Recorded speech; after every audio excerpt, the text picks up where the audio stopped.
Cluster ফোরের যে ব্লকে আমরা এই মুহূর্তে দাঁড়িয়ে রয়েছি সেটি হচ্ছে এম ব্লক। ঠিক এই যে পাঁচিল তার ঠিক বাইরে রয়েছে মেন রোড, ঠিক সামনে একটি অভিজাত পাঁচতারা হোটেল রয়েছে এবং এই রাস্তা যা সামনের দিকে বাইপাসকে কানেক্ট করছে এবং ভেতরের দিকে গেলে সল্টলেক।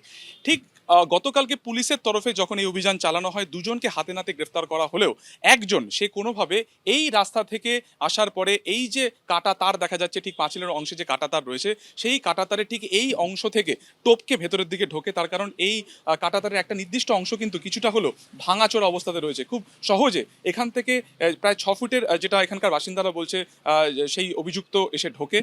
এই প্যাসেজে পড়ার পরে সোজা সে এম ফোরের অর্থাৎ এম ব্লকের মোট 4টে ব্লক রয়েছে, M1, 2, 3, 4 ফোরের ব্লকের এই গ্রাউন্ড ফ্লোরের যে ফ্ল্যাট রয়েছে যা ভাওয়ার ফ্যামিলি যেখানে থাকেন, এই গেটটি এই ভেতর থেকে তালাবন্ধ এরকমভাবে লক করা ছিল। এটাকে এইভাবে খোলার পর সে ভেতরের দিকে চলে যায় এবং সেই সময় যারা বাসিন্দারা ছিল তাদেরকে সে হিন্দিতে বলে যে চোর আয়া হ্যায়।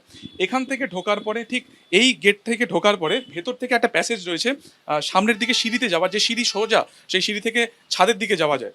এখান থেকে ঢোকার পরে একটু কি যাওয়া যাবে কোনোভাবে? এখান থেকে যাওয়ার পরে একটু গেটটা খুলে দিন প্লিজ।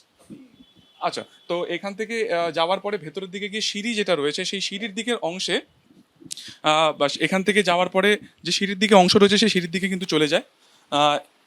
এবং ওকে দেখানোর চেষ্টা করবো ভাওয়ার পরিবার তখন সেই সময় কিন্তু এর মধ্যেই ছিলেন।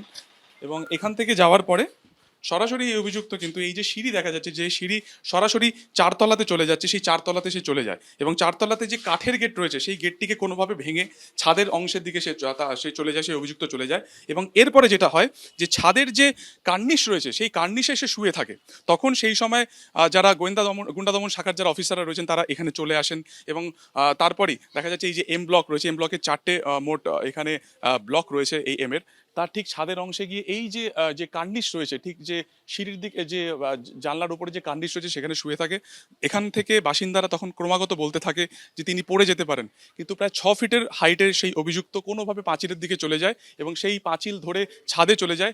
সেখান থেকে একের পর এক পাঁচিল টপকে অর্থাৎ এম ব্লক থেকে এল ব্লকের দিকে পাঁচিলে যাওয়ার পরে একটি নির্দিষ্ট পাইপলাইন রয়েছে। আমি একবার দেখানোর চেষ্টা করবো। এই যে পাইপলাইন, এই পাইপলাইন ধরে কিন্তু সোজা নিচে নেমে আসে, এখান থেকে লাফ দেয় এবং লাফ দেওয়ার পর এখান থেকে গিয়ে ফের মেন রোড থেকে পালিয়ে যায়। ফলত এই যে গোটা যে বিষয়টি রয়েছে তা থেকে আবাসিকরা পরিষ্কার যেটা জানাচ্ছেন যে যদি তার কাছে আগ্নেয়াস্ত্র থাকতো তাহলে সেক্ষেত্রে কিন্তু ভয়ঙ্কর কোনো ঘটনা ঘটে যেতে পারতো। কিভাবে তারা কলকাতা আসলো, কার আশ্রয়ে তারা এখানে এতদিন ধরে লুকিয়েছিল বা হাইড আউট করেছিল, পুরো বিষয়টি খতিয়ে দেখছেন কিন্তু তদন্তকারীরা।